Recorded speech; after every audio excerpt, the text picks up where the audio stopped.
ವೀಕ್ಷಕರೇ, ಟಾಪ್ 10 ನ್ಯೂಸ್ಗೆ ಸ್ವಾಗತ. ನಾನು ದೀಕ್ಷಿತಾ ನಾಯ್ಕ್. ಒಂದು ನೋಟ 10 ಸುದ್ದಿ.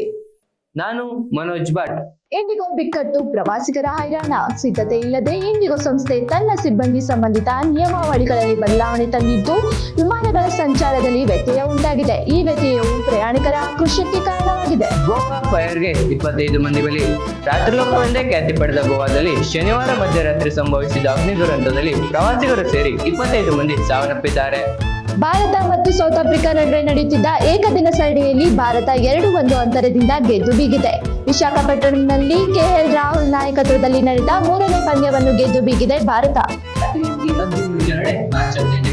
ರಾಜ್ಯದಲ್ಲಿ ಚರ್ಚೆಯ ಜಾತಿಗಳಲ್ಲಿ ನಾಗರಿಕ ಸಾಮಾಜಿಕ ಶೈಕ್ಷಣಿಕ ಸ್ಥಿತಿಗಳ ಸಮೀಕ್ಷೆಗೆ ಆಯೋಜಿಸುತ್ತಿರುವ ಅರ್ಜಿಗಳ ಅಂತಿಮ ವಿಚಾರಣೆ ಎಂದು ಹೈಕೋರ್ಟ್ 2026 ಮಾರ್ಚ್ 15ಕ್ಕೆ ನಿಗದಿಪಡಿಸಿದೆ. ಆದಾಯ ಮಿತಿ ಮೀರಿದರೆ ಮೀಸಲಾತಿ ಪತ್ರ ಇಲ್ಲ. ಹಿಂದುಳಿದ ವರ್ಗದ ಅಡಿಯಲ್ಲಿ ಬರುವ ಅಭ್ಯರ್ಥಿಗಳ ಪಾಲಕರ ವಾರ್ಷಿಕ ಆದಾಯವು ನಿಗದಿತ ಮಿತಿಯನ್ನು ಮೀರಿದಲ್ಲಿ ಅಂತಹ ಅಭ್ಯರ್ಥಿಗಳು ಕೆಳಪದರಕ್ಕೆ ಸೇರುತ್ತಾರೆ.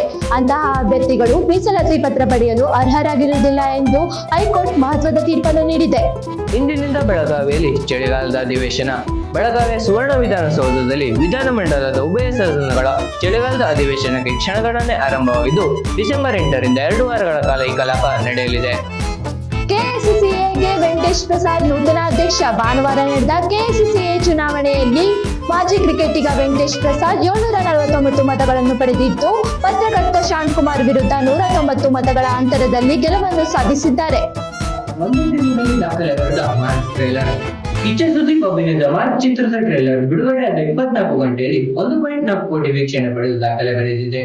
ಈ ಚಿತ್ರವು ಇದೇ ಬರುವ ಡಿಸೆಂಬರ್ 25ರಂದು ತೆರೆಗೆ ಬರಲಿದ್ದು ಅಭಿಮಾನಿಗಳು ಕಾತರದಿಂದ ಕಾಯುತ್ತಿದ್ದಾರೆ.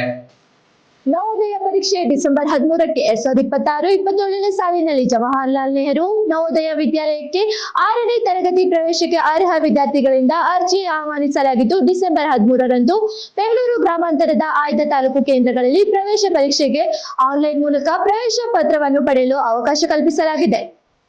ಷೇರುಪೇಟೆ ಭಾರಿ ಕುಸಿತ. ಸತತ 2 ದಿನಗಳ ಏರಿಕೆ ನಂತರ ಸೋಮವಾರ ಷೇರು ಮಾರುಕಟ್ಟೆ ತೀವ್ರ ಕುಸಿತ ಕಂಡಿದೆ. ವಿದೇಶಿ ಹೂಡಿಕೆ ನಿರಂತರ ಹೊರಹರಿವು ಇದಕ್ಕೆ ಕಾರಣವಾಗಿದೆ ಎಂದು ವಿಶ್ಲೇಷಕರು ಅಭಿಪ್ರಾಯಪಟ್ಟಿದ್ದಾರೆ. ಇವಿಷ್ಟು ಈ ದಿನದ ಟಾಪ್ 10 ನ್ಯೂಸ್ಗಳು. ಇನ್ನಷ್ಟು ಟಾಪ್ 10 ನ್ಯೂಸ್ಗಳಿಗಾಗಿ ನೋಡ್ತಾ ಇರಿ ಡಾಕ್ಟರ್ ವಿಜಯ ಸಂಗೇಶ್ವರ್ ಮೀಡಿಯಾ ಸ್ಕೂಲ್ ಯಲ್ಲಾಪುರ.